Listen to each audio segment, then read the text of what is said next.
বসে এই বৈশাখ জ্যৈষ্ঠের রৌদ্রু বাইরে বেরোতে হবে না, রোদের মধ্যে আপনি নিজের ঘরে বসে কাজ করতে পারেন। যেখানে ইন্টারনেট কানেকশন আছে আপনার মোবাইল থেকেও আপনি এই কাজটা বোধহয় ফাংশনালি করতে পারেন। আমরা একটুখানি চলে যাব, যারা নতুন এনরোল করেছে তাদের দু একজনের ছবি অবশ্যই। এই সপ্তাহে সবথেকে বেশি এনরোল করেছেন গৃহবধূরা, যারা আমার আন্টি আছেন, কাকিমুনি আছেন, সাহস করে তারা এগিয়ে এসেছেন। তবে এখানে আমি একটা যে ছবি, প্রথমে আমরা ওমানাত ঘোষ মজুমদারের ছবিটা দেখছি এখানে। হ্যাঁ, রিসেন্ট ভর্তি হয়েছে, এরা কেউ কিন্তু এখনো ইনকাম স্টার্ট করেননি, এরা কোর্সটা কন্টিনিউ করছে। কিন্তু তাদের মধ্যে একটা বিশ্বাসযোগ্যতা তৈরি হয়েছে যে কিভাবে আমরা রোজগার করতে পারি। যেখানে এরকম মারপিট লেগে আছে রোজগারের জন্য, মানুষের এত কম্পিটিশনের মধ্যে, সেখানে আপনি ঘরে বসে করতে পারছেন। আমরা পরের ছবিটাতে যাই। সুদেষ্ণা শীল না, আমরা এখানে পেয়েছি অভিজিৎ ভৌমিক। অভিজিৎ ভৌমিককে পেয়েছি। অনেকগুলি ছবি আমাদের কাছে আছে বা এনরোলমেন্ট ফর্ম আছে আমাদের কাছে। অভিজিৎ তো ইয়াং ছেলে। এবং তারপরের ছবিতে চলে যাই আমরা। পরের ছবিতে আমরা দেখতে পাচ্ছি এরপরে অভিজিতের পরে এবারে সুদেষ্ণা এসেছে। সুদেষ্ণাকে দেখতে পেলাম আমরা। এরকম সুদেষ্ণা কিন্তু হাউস ওয়াইফ, আপনারা দেখতে পাচ্ছেন ওখানে লেখাও আছে Sudeshna is a housewife. হ্যাঁ, she is a housewife, আপনারা দেখতে পাচ্ছেন। সুদেষ্ণার পরে আমরা যাব সম্ভবত শুভজিৎ ঘোষ দস্তিদারের ছবিতে। This is Subhajit. শুভজিৎ নতুন জেনারেশনের 86-87 বর্ন। শুভজিৎকে দেখছি। এবং পারমিতা একটু আগে বলছিলেন যে একেবারে আক্ষরিক অর্থে গৃহবধূ, আমরা তার ছবি এবারে পেতে চলেছি। যেরকম ভাবে আপনারা পেলেন একটু আগে সুদেষ্ণা, এবারে আপনারা দেখছেন আলপনা রায়ের ছবি। একদম রিসেন্ট ভর্তি হয়েছেন আলপনা। এবং আমার একটা জিনিস খুব ভালো লাগে, এরা অনেক দূর দূর থেকে এসে একটা মনে সাহস যোগায় যে হ্যাঁ, এখানে গেলে আমি কাজটা করতে পারবো। আর আমি একটা কথা বলে থাকি, সিরিয়াস যারা হবেন তারাই আমার কাছে আসবেন, তাছাড়া আপনারা আসবেন না। কারণ 2 থেকে 3 ঘন্টা যে কাজের কথা বলছি, এটা কিন্তু ফাঁকিবাজি দিয়ে আপনি কাজটা করে নেবেন, অ্যাকুরেসি রাখবেন না বা কাজটা ঠিক মতন করবেন না, সেটা কিন্তু হয় না। সব কাজের ক্ষেত্রে অ্যাডভান্স এবং যে বেসিক আমাদের আছে সেটার ক্ষেত্রে আমি বললাম। তাই যারা সিরিয়াস হন, যারা বিশ্বাস করেন যে হ্যাঁ অ্যাডভান্স পেমেন্ট নিয়ে বাজারে কাজ করা যায়, অনলাইনে কাজ করা যায়, তারাই একমাত্র আমার কাছে আসুন। আচ্ছা, আমরা এইখানে আরেকটা জিনিস আপনাদের মনে করিয়ে দিতে চাই যে মানুষ হয়তো এখনো পর্যন্ত একটা ঘোরের মধ্যে আছেন যে এক্স্যাক্টলি কি। কিছু কিছু জিনিস পারমিতা আমরা হাতের কাছে পাই, যেটা অনেক সময় আপনাকে আমরা বলেছি যে এই form fill up, email reading job, তারপরে ডেটা এন্ট্রি, সার্ভে, এই সব ধরনের কাজই কি আপনার আছে নাকি অন্য ধরনের? একদমই না, আমার কাছে আমি এত দিন ধরে কাজ করে আসছি, দেখছি যারা যারা আসছে সবাই অ্যাটলিস্ট এই জায়গাগুলো থেকে ঘুরে এসেছে এবং তারপরে এখানে ধাক্কা খেয়ে এসেছে। আমি এই জায়গাটাই উত্থাপিত করতে চাইছিলাম। এবং কিছু জনকে আমি এমন দেখেছি, আমি তাকে বললাম আমার জিনিসটা, সে বলল ঠিক আছে ম্যাডাম, আমি পরের দিনকে আসবো বা আমি একটু ভেবে দেখি বাড়িতে, তারপরে আসবো। তারপরে সে এই জায়গাগুলোতে গেছে, যথারীতি এই জায়গার জাঁকজমক চমক দেখে ভর্তি হয়েছে, এয়ার কন্ডিশন দেখে, সমস্ত কিছু দেখে ভর্তি হয়েছে। তারপরে 6 মাস পরে আমার কাছে আবার ঘুরে এসছে, না ম্যাডাম পুরো টাকাটাই আমার জলে গেল, এবার আমি আপনার কাছে শিখতে চাই। এইরকমও প্রচুর আমি দেখেছি, আমার অভিজ্ঞতা থেকে বলছি। এবং আমি নিজে একটা সময় এগুলো কাজের সঙ্গে ছিলাম, প্রথমেই যখন স্টার্ট করি তখন গিয়েছিলাম। ফর্ম ফিল আপ জব আপনারা দেখবেন কেউ কোনোদিনও শেষ করতে পারেন না, তবে সবাই যে স্ক্যাম সেটা না। হয়তো একটা জব আছে, কিছু পার্টিকুলারলি লোক হয়তো ঠিকঠাক জবটা দিয়ে থাকেন, কিন্তু বেশিরভাগই স্ক্যামের দিকে এখন এগোচ্ছেন। ইমেল রিডিং জব থেকেও আপনারা দেখেছেন ইনকাম সেইভাবে হয় না। আমি যেটা বলছি 10 থেকে 20 হাজার অসম্ভব, ইমেল রিডিং জবে সেই জিনিসটা আসবে না।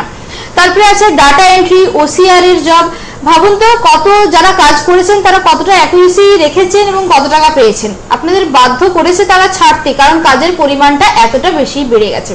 এখন যেটা পেপারে খুব উঠেছে, আপনি কম্পিউটার জানুন বা না জানুন, আপনি খুব একটা বেশি শিক্ষিত হওয়ার দরকার নেই, খাতায় লিখে বই দেখে লিখে আন।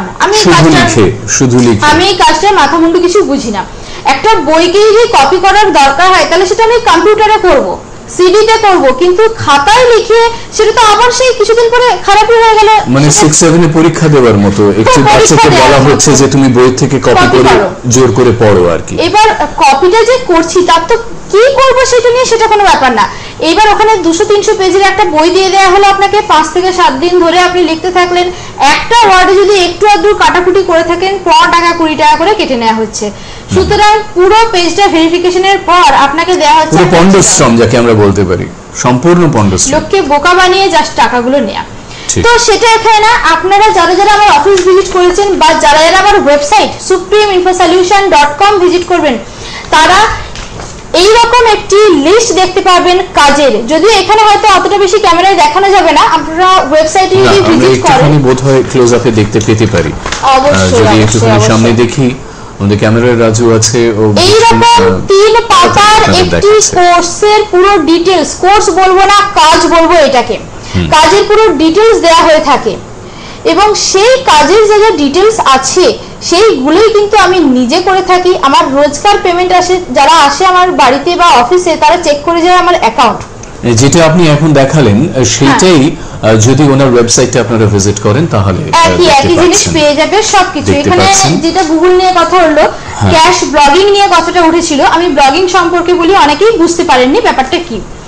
সেখানে আমি একটু বলে দিই, ব্লগিংটা একদম নিজের পার্সোনাল ডায়েরি লেখার মতো ব্যাপার আছে, যেটা ওয়েবসাইট করতে গেলে আপনাকে টাকা পয়সা খরচ করতে হয়, তারপরে একটা ওয়েবসাইট বানান, ডোমেইন কিনতে হয়, হোস্টিং কিনতে হয়, এটসেট্রা এটসেট্রা এটসেট্রা। ব্লগিং এ সেটা দরকার হয় না। ব্লগিং এ কি হয়, একদম যেরকম আপনি পার্সোনাল ডায়েরি লিখছেন ঠিক সেরকম ভাবেই আপনি লিখে যাবেন, এবং তাতেই এই যে ব্লগিংটা করছেন গুগল আপনাকে একটা প্ল্যাটফর্ম করে দিচ্ছে, আপনি নিজের পার্সোনাল ডায়েরিটা কিভাবে সেখানে সাজাবেন, লোকের কাছে সেটা তুলে ধরবেন। এখন এই গুগল যেহেতু প্ল্যাটফর্ম করে দিচ্ছে, গুগল অবশ্যই আমাদের জন্য কিছু বন্দোবস্ত করে রেখেছে যে সেখান থেকে আমরা ইনকামটা কিভাবে করতে পারি। তার জন্য আছে গুগল অ্যাডসেন্স। গুগল অ্যাডসেন্স ছাড়াও আরো অনেক কোম্পানি আছে, যেমন চিটিকা, ভিডভাইজার, অ্যাডবাইরিভ, ইনফোলিংস, প্রচুর, বলে বলে নাম শেষ করা যায় না, এত কোম্পানির কাজ আছে এখানে। সেইগুলোকে ব্লগিং এ এজ এ তারা স্পন্সর হিসেবে কাজ করে, মানে লিখবেন তো আপনি, যা খুশি ইচ্ছা আপনি লিখুন, স্পন্সরটা তারা করবে, তাদের দায়িত্ব থাকবে ওখানে কিরকম কি অ্যাড তারা পেস্ট করবে এবং আপনাকে ইনকামটা করে দেবে। ব্লগিং থেকে মাসে মোটামুটি 5,000 আপনার ইনকাম হবে, এবং কত লাস্ট অবধি ইনকাম হতে পারে সেটা বলা যায় না, তার কারণ অন্যান্য কাজের থেকে ব্লগিং এর যে পার্থক্যটা আছে, অন্য কাজ কি আপনাকে দেয়া হলো কাজটা, আপনি করলেন, টাকা পেমেন্ট হয়ে গেল, ওখানেই কাজটা স্টপ, আবার আমরা নেক্সট কাজে যাব। ব্লগিংটা কিন্তু একদম তা না, একটা পোস্ট করার পর, একটা জিনিস লেখার পর সেটা আপনার সারা জীবন থেকে যায়। আজকে আমার ব্লগটা থেকে যে ইনকামটা হচ্ছে, ধরুন আমার ব্লগ থেকে আমি মোটামুটি ইনকাম করি 8 থেকে 10,000 প্রত্যেক মাসে আমার ব্লগিং থেকে চলে আসে, এবং সেটা গুগল আমাকে পাঠায় চেক হিসেবে, বা অন্যান্য সাইট থেকে যেভাবে আর্নিং করি চেক হিসেবে বা পেপ্যালের মাধ্যমে আসে। আজকে যদি আমি মারাও যাই তাহলে ওই ব্লগিং এর যে ইনকামটা ওটা কিন্তু লাইফ টাইম রয়ে গেল। হ্যাঁ, সেটাকে মেনটেন একটু করতে হবে অবশ্যই, যেমন সম্পত্তি কিনলে একটু মেনটেন করতে হয়, ঠিক সেরকম ব্লগিংটাও আছে, কিন্তু এটা কন্টিনিউ হতে থাকবে।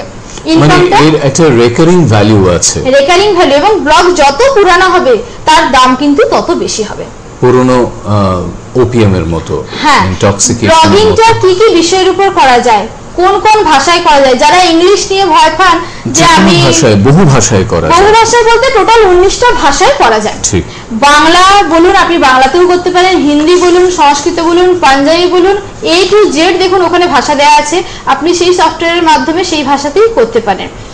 যারা গৃহবধূরা আছেন, রেসিপি খুব ভালোবাসেন, রেসিপির কালেকশন ওখানে লিখে রাখুন। SMS করি আমরা প্রত্যেককে, এই যে SMS গুলো হয় একটা কবিতার আকারে ফরম্যাটে, এখন SMS আমাদের স্টাইল হয়ে গেছে সবাইকে দেয়া। আমি যদি আশিসদাকে কোনো SMS করি, আশিসদা সেটা পড়লেন এবং আমার টাকাটা খরচা হলো।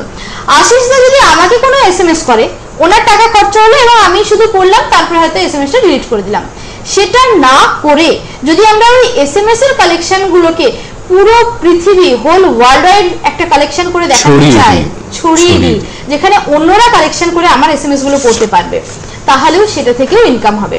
যে যে ওয়ালপেপারের আপনারা ছবি কালেক্ট করেন, সেটা ফিল্ম স্টার হোক, ক্রিকেটার হোক বা পলিটিশিয়ান হোক, যেখান থেকে আমরা ওয়ালপেপার নিই না কেন, তাদের যেভাবে ইনকাম হয় ঠিক আপনারও সেইভাবে ইনকাম হবে।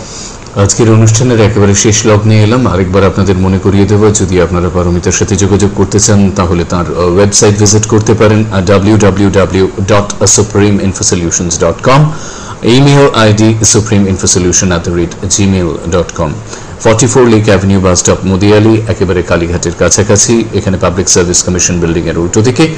শুক্রবার, শনিবার এবং রবিবার 10টা থেকে 4টে, এবং A1/17 সৃজনী ঠাকুরপুকুর ক্যান্সার হাসপাতালের বিপরীতে, কলকাতা 104। এখানে পাচ্ছেন মঙ্গলবার, বুধবার এবং বৃহস্পতিবার। আর আমাদের সৃষ্টি টেলিভিশনে প্রত্যেক বুধবার রাত্রি 8টায় তার এই অনুষ্ঠান আপনারা দেখছেন সরাসরি। অবশ্যই এখানে একটু কথা বলে রাখি আমি, কেউ এসএমএস করে জানতে চাইবেন না যে জব কি আছে, আমি ইন্টারেস্টেড আছি, সিভি কোথায় পাঠাবো। সিভি যদি পাঠাতে হয় আমার ইমেল অ্যাড্রেসে পাঠান, আমি রিপ্লাই দিয়ে দেবো, কিন্তু এসএমএস করে প্লিজ এগুলো জানতে চাইবেন না। আপনারা ফোন করুন, আমি উত্তর দেবো, এবং অ্যাপয়েন্টমেন্ট নিয়ে অবশ্যই আসুন, কারণ কোন টাইমে আমি কোন জায়গায় থাকি দুটো অফিসে একটু টাইমটা আমাদের সেট করেই চলতে হয়, সেই জন্য অবশ্যই অ্যাপয়েন্টমেন্ট এবং শিডিউলটা তার মতো করে তিনি তৈরি করে নেন। তারই মাঝখানে আপনারা অগ্রিম বুকিং করে আসুন, অ্যাপয়েন্টমেন্ট নিয়ে আসুন 8017485979। আর এক্ষেত্রে একটা কথা, অ্যাপয়েন্টমেন্ট নিয়েও কিন্তু কোনো টাকা পয়সার কোনো ব্যাপার না, লাগে না, সবকিছুই ফ্রিতে। সকলে খুব ভালো থাকবেন, আবার দেখা হবে এরকম একটি ইন্টারেস্টিং অনুষ্ঠানে। পারমিতাকে ধন্যবাদ, আপনাদের সকলকে নমস্কার। ভালো থাকবেন।